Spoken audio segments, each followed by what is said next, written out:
Assalamualaikum warahmatullahi wabarakatuh. Hai teman-teman.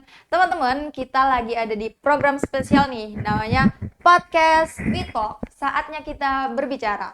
Nah, di podcast ini kita akan membahas ide-ide brilian, terus ada juga motivasi-motivasi dan pengalaman hidup narasumber tentunya.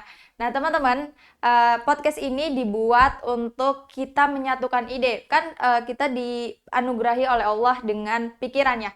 Maka dari itu, kita saling berbagi ilmu, saling berbagi ide-ide di podcast ini. Maka langsung aja, pada episode kali ini kita udah ngundang narasumber yang luar biasa nih. Selamat datang Pak Ya, Iqbal. halo, terima kasih. Iya, ini udah luar biasa banget nih Pak Iqbal. Pada podcast kali ini nih, tema kita yaitu apa sih yang harus kita persiapkan pada awal umur 20-an supaya tidak menyesal di kemudian. Nah, boleh deh Pak Iqbal, sebelumnya perkenalkan dulu ya biar teman-teman di rumah ini memahami atau mengenal lebih Ya. jauh gitu. Oke, halo teman-teman Witalk. Perkenalkan, saya Bapak Muhammad Iqbal. Bapak. Muhammad Iqbal. Untuk pekerjaan sekarang saya adalah staf di PIPD ini. Jadi yang pengelola studio ini yang kita syuting ini, saya adalah pengelolanya. Jadi ini saya diundang oleh Hamidah untuk ngobrol-ngobrol ya Ya, kita tentang masa ngobrol-ngobrol lalu. santai sekaligus ya bagi-bagi tips dan trik lah, Boleh, Pak. boleh ya, silakan. Oke. Oke, Pak Iqbal. Nah, kita mau tahu nih, Pak. Mungkin sebelumnya kita mau tahu dulu jenjang karir Pak Iqbal sebelum ada di menjadi staf PIPD ini, Pak. Oke, boleh. Jadi untuk teman-teman ya, saya perkenalkan diri dulu. Jadi saya itu lulusan kuliah di Universitas Ahmad Dahlan di Jogja Yogyakarta. ya. Ya, di Yogyakarta. Ngambilnya S1-nya farmasi. Farmasi. Ya, kemudian 1 tahun lagi apoteker. Ya, Apoteker. Berarti nah, langsung ya itu langsung. ya langsung. Nah, kemudian setelah lulus, pengalaman pertama bekerja itu di Sukabumi di pabrik obat. Pabrik Ya, obat. namanya PT Prometra Harjo itu 2 tahun. 2 tahun 2 tahun. pengalaman di PT Prometra Harjo. Berarti setelah lulus apoteker itu langsung dapat kerja, Pak? Langsung kerja. Langsung Ya. kerja, nggak ada nganggur-nganggur Nggak gitu ada ya? nganggur. Nggak ada yang breakout, burnout gitu? Ya, nah ini kenapa saya juga mau share pengalaman juga. Jadi untuk teman-teman yang nanti baru lulus, yang masih muda ya, Iya. masih sehat, jadi cari pengalaman sebanyak mungkin. Dan untuk bekerja, untuk masih muda, untuk awal-awal jangan pilih-pilih dulu. Jangan Ya, pilih-pilih, jangan jangan sesuai pilih-pilih. passion dulu. Ya, jangan sesuai passion dulu. Ambil pekerjaan yang ada, kesempatan yang ada, langsung kita ambil. Kemudian kita belajar banyak di situ, cari pengalaman dan dituangkan di dalam CV. Di dalam CV. Ya, nah ini juga saya mau ngasih tips nih untuk CV ya. Jadi teman-teman kalau buat CV itu jangan cuma mencantumkan riwayat pekerjaan. Jangan Jadi cuma pekerjaan doang. ya, jadi contoh nih misalkan saya kerja di Promed, terus saya tulis di CV, misalkan dari lulus misalkan contoh 2015, contoh ya 2015 sampai 2016 lulus, terus saya tulis nih riwayat pekerjaan, mengerjakan A B C D. Iya. Terus poin kedua sebagai tugasnya ini. Nah, itu ada yang kurang. Ada yang kurang apa Ya, tuh, Mas? yang kurang tuh adalah prestasi kita atau output kita.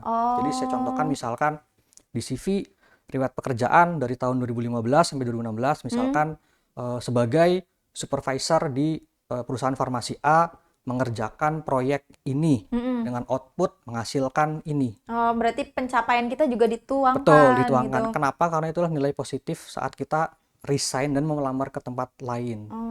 Jadi kalau cuma riwayat pekerjaan, semua orang bisa. Karena pengalaman itu kan semua orang ngalamin. Iya, semua orang Nah, yang punya nggak, gitu ya ya. betul, yang nggak punya itu apa? Itu hasil pekerjaannya. Pencapaian. Nggak Pencapaiannya semua orang betul. mencapai yang sama gitu. Betul, jadi kita tulis pencapaian kita. Yang penting kita bisa bertanggungjawabkan.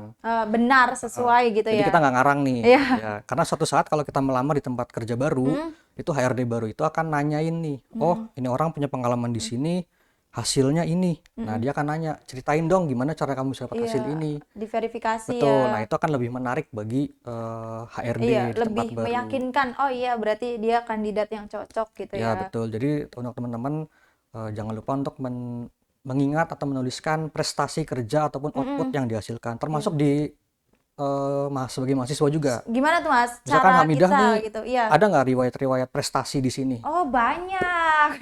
Nah, itu boleh ditulis di CV. Semuanya. Betul. Penuh nanti CV saya, Mas. Nggak apa-apa ditulis. Jadi misalkan pernah juara ini atau pernah juara ini, itu Betul. untuk membuka sih. Tapi nanti kalau sudah bekerja, Mm-mm. nah itu kan kadang kita nggak jelas ya. Karena kan kalau bekerja kan bukan lomba kan ya, bukan Iya, lomba. bukan suatu pencapaian yang Betul. lomba gitu yang ada Yang juaranya betul, gitu. bukan juara satu, bukan juara dua. Nah, tapi bisalah kita ngatur suatu tulisannya itu atau kalimatnya di CV-nya itu semacam output ataupun hasil kinerja kita. Kita tuliskan di situ. Jadi jangan cuma pengalaman doang. Jadi ada pengalaman, ada hasil, Ada pencapaian. pencapaiannya ya. apa, dan bentuknya kuantitas. Gimana tuh Mas maksudnya? Misalkan saya pengalaman di marketing, anggaplah setahun itu saya berhasil jualan produk sebanyak 100 unit, ditulis di situ. 100 unit Ya, dalam berapa bulan, betul, berapa hari gitu ya. Dan itu pengolahan kalimat aja. Oh. Jadi kita olah kalimatnya seakan-akan itu sebagai kinerja yang bagus lah. Yang penting kita bisa pertanggungjawabkan. Karena itu akan mencolok di mata HRD, prestasi itu. Jadi kalau misalkan kita balik nih, kita sebagai HRD, kemudian kita ngelihat CV yang satu cuma riwayat pekerjaan doang, Iya. sama-sama anggaplah dua-duanya sama-sama marketing, Iya. tapi yang CV kedua ada angkanya di situ. Ada Dan angkanya. telah berhasil menjual misalkan 20 unit. Iya. Nah, itu kan lebih menarik di HRD. Dia Lebih- kan nanya lebih jauh di Lebih situ. tahu kapasitas kita juga kan. Betul. Nah, kita kan biasanya lebih dipanggil untuk ke sesi berikutnya. Oh gitu. Jadi Nah. kita menuliskan benar-benar output apa yang pernah kita hasilkan dengan angka-angka atau Ya, kuantitas gitu ya. Betul, kuantitasnya. Nah, lanjut ke pengalaman kedua. Kemudian saya pernah bekerja di Cikarang 1 tahun, itu di Dexa Pharma, Dexa Sama, Medica. berarti sama di perusahaan di obat juga, farmasi juga. ya, di Dexa Medica. Itu tetap saya juga ambil ilmu di sana, saya pelajarin, dan setiap hari selalu saya update CV. Setiap hari. Betul, jadi CV itu seperti buku harian, Oh. tapi itu menuliskan tentang hasil kinerja kita. Setiap hari. Betul. Nah, jadi nanti gini tipsnya. Iya. Setelah CV itu kita banyak nih Iya. kerjaan kita ya, nanti kita pilih-pilih apa yang paling bagus di situ. Oh. Nah, jadi CV kita yang untuk lamar pekerjaan itu kita pilih-pilih mana yang kira-kira relevan dengan pekerjaan yang mau kita lamar. Iya. Jadi misalkan saya tuh kan banyak pengalamannya, misalkan ya ada banyak. Nah, saya pilih-pilih nih, oh saya mau ngelamar di bagian A yang dia itu butuh skill atau pekerjaan ini. Nah, nanti saya pilih-pilih CV-nya itu. Oh, jadi langsung gitu kayak Betul. kita nggak usah nulis CV lagi. Oh, ada posisi nih. Nah, kita Ya. relevan sama CV yang ini, kita masukin aja Ya, langsung. jadi jangan sampai gini, kita mau ngelamar kerja di tempat A, terus kita ngarang nih, Iya. atau kita inget-inget, saya pernah ngerjain apa ya untuk CV saya, bukan. Oh. Tapi kita punya stok banyak list-list pekerjaan dan Betul, hasilnya, kita tinggal eliminasi yang kita butuhin yang mana. Kita tinggal susun, baru kita kirim ke tempat kerja baru. Wah, luar Nah, itu biasa caranya, banget makanya saya ya. dibilang apa, pindah-pindah itu ya, karena emang kekuatan itu di CV. CV. Kalau boleh CV tahu tuh di pekerjaan kedua tuh megang apa, Mas? Jadi pekerjaan pertama itu saya di supervisor Supervisor. produksi dan IPC ya. Jadi bawahannya itu operator. Iya. Nah, kemudian yang di Cikarang itu sebagai quality assurance. Quality Ya, assurance. quality assurance. Nah, kemudian di Dexa Medica itu setahun, kemudian pindah lagi ke Jakarta Timur. Jakarta Timur, Jakarta Jaktim, Timur, anak Jaktim. Jaktim, Iya. culture ya. Cikarang ke Jakarta mah deket lah ya. Ya, nah di situ sama di perusahaan farmasi juga. Sama, satu Betul. linear. Satu linear, karena waktu itu saya masih mau berkarir di perusahaan farmasi. Obat. Sudah Obat. cinta sama obat. Betul, ya.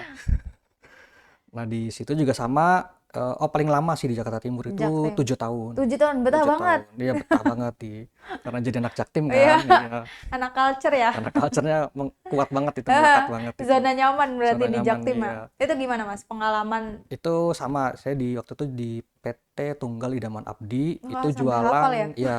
ya masa PT sendiri nggak apa. Itu jualan, bukan jualan ya, produksi obat hormon injeksi. Hormon injeksi. Hormon injeksi ya. Kalau teman-teman bingung hormon injeksi itu apa? KB, hormon KB. Oh, KB. ya. KB Iya. suntik. Iya, iya. Ya, jadi kalau Hormon injeksi. ibu-ibu itu kalau mau KB kan biasanya pilnya itu harian. Iya. Itu kan suka lupa. Harian. Ya. Ada juga yang kalau nggak mau harian, ada yang suntik 3 bulanan. Oh, gitu. Nah, itu makanya kita buat yang sediaan suntik. Jadi sekali suntik 3 bulan lagi baru disuntik lagi untuk supaya nggak punya anak KB. Banyaknya itu kita ekspor ke Asia Afrika. Asia Afrika itu Ya, jadi konsumen terbanyak ya? konsumen terbanyak. Kenapa? Karena di benua Afrika itu populasinya membludak. Oh ya? Ya, di benua Afrika, di negara-negara berkembang dan miskin itu biasanya populasi penduduknya banyak. Banyak ya, Biasanya, ya. tidak terkontrol ya mungkin ya karena kurang literasi dan lain-lain ya. Ya, betul. Nah, di sana yang perbedaan itulah memakai standarnya adalah WHO karena WHO. internasional kan, karena kita ekspor. Iya. Jadi kalau produk kita mau ekspor, kita harus merubah standar kita tuh nggak bisa standar lokal lagi. Standar internasional. Standarnya internasional. Kalau dalam hal ini adalah WHO, karena WHO itu kan organisasi kesehatan dunia ya, Iya. ya yang melingkupi kalau kita mau ekspor ke seluruh dunia. Iya. Nah, Berarti di itu situ. PT-nya PT Indonesia atau lokal atau global gitu dari Itu luar? global Oh, PMDN. Jadi PMDN itu pemilik modal dalam negeri. Jadi yang punya itu orang negeri, orang lokal, tapi produknya diekspor ke luar negeri. Wah, keren banget ya. Produk lokal tapi bisa go Diekspor. internasional ya. Cuma ya itu syaratnya ketat. Syaratnya itu harus menggunakan syarat WHO. Jadi di sana semua dokumen, semua ini dalam bentuk bahasa Inggris karena kan internasional kan Iya. di situ. Nah, jadi di sini saya juga mau ngasih ilmu ya buat ke teman-teman. Apa sih skill yang wajib? Skill wajib. Ya, apapun jurusan yang kita pakai itu pastiin kita nguasain dua bidang ini, yaitu 2 bidang. betul, satu itu bahasa asing. Bahasa asing tuh apa? Bisa bahasa Inggris, bisa bahasa Arab, atau bahasa Mandarin. Intinya sih bahasa internasional. Bahasa internasional yang emang banyak dipakai di negara-negara lain, nggak Betul, cuma iya. satu negara Betul, gitu. ya. Kemudian yang kedua adalah ilmu komputer. Oh, ilmu Itu komputer penting juga. Penting juga itu, Aduh. ilmu komputer. Itu tips yang luar biasa ya, Pak. Jadi benar, jadi kalau Hamidah ini KPI ya. KPI. Tetap juga semua jurusan atau semua fakultas ataupun semua bidang disiplin ilmu, kalau kita mau bersaing dengan dunia kerja itu pastikan punya dua skill itu ya. Skill. Bahasa Inggris Bahasa kita Inggris kuasain, dan bisa dengan kursus, bisa dengan macam-macam atau belajar sendiri atau kursus ya. Bagusnya sih kursus ya bagusnya. Sampai yang kedua itu komputer. Ya. Komputer itu untuk menunjang teknologi karena kan teknologi berkembang terus. Makin jalan terus tapi Betul, kitanya di sini-sini aja betul. ya. Nah, kalau untuk yang kedua ilmu bahasa Inggris, bahasa Arab, karena gini, kalau kita mau pintar, kita mau maju, karena literatur atau referensi itu, kalau kita mau lebih daripada orang lain, kita harus belajar dari referensi yang berasal dari negara lain, gitu. Karena Indonesia itu terbatas. Jadi anggaplah jurnal-jurnal atau literatur di Indonesia kan terbatas. Terus kita mau lebih nih, kita mau berkarir nih, mau nggak mau kita harus baca literatur bahasa lain dari negara lain, iya, supaya kita bisa lebih tinggi daripada yang lain. Karena kita mau berkarir kan, tadi kan kita tujuannya berkarir ya. Iya, untuk ke depan, masa depan kita agar lebih baik ya. Ya, karena kalau dan yang kedua juga kan kalau misalkan kita bisa bahasa Inggris, satu dalam hal komunikasi lebih mudah. Kemudian kita juga lebih mudah dalam segala hal sih, karena kan udah global ini ya, udah global industri ya sekarang. Ya. Jadi itu sih yang penting, dua skill itu ya yang wajib nih apapun jurusannya. Ada ininya nggak? Wah, luar biasa banget teman-teman semuanya.